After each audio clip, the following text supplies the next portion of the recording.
inuu been sheegayo oo wiilkan nabay waxa ku ogaan kartiin isaga cisbitaalka ama cisbitaalka la hala geeyo hala baaro isaga la waday iyo wiilkii adeeradii gabadhii wadeen DNA la qaaday isma lahan waa la siinahay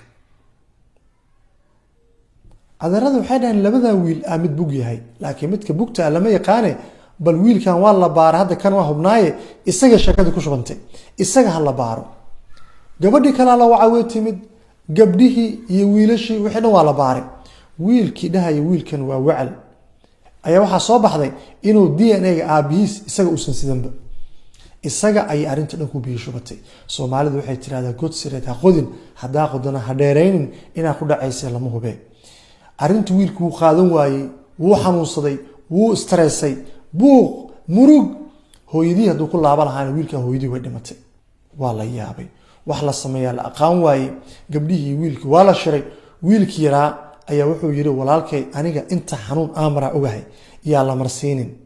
hal la yiraahdo maartay waxaan computerka saa qaldana hala sheekadan hoos loo dhigo saas lagu cafiyo gabdhihiina way garteen dhaxalkii la qaybsaday wiilkii dhaxalkii waxa laga siiyay looma diidin laakiin xogaa isagoo gudaha ka buko isagoo qalbi jabsan isagoo waxa la siiyay aysan dhadhanba u lahayn naxsan ayuu Mareykan ku laabtay ugu wiilkaas walaalkii ayuu calimo la raadinay laakiin musiibadu markay dhacayso meeshay ku dhacayso Ilaahay baa qore isaga ayaa wuxuu noqday ma dhigi karna anaga waxa laakiin isaga ayaa familkii ku nooc noqon waayay taas oo qalbi jab murugo iyo tiiraanyo ku dhacday qisadan oo ka dhacday Kenya waxa ila wadaagay mid kamid ah waalidiinta ehelka dhowla ah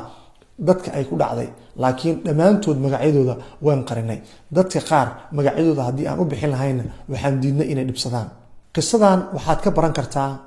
inaad qof ku xad gudubto dhibaatada ay ku keeni karto mararka qaarna adiga oo qaldan ayaad u fahmi kartaa qof kale inuu qaldan yahay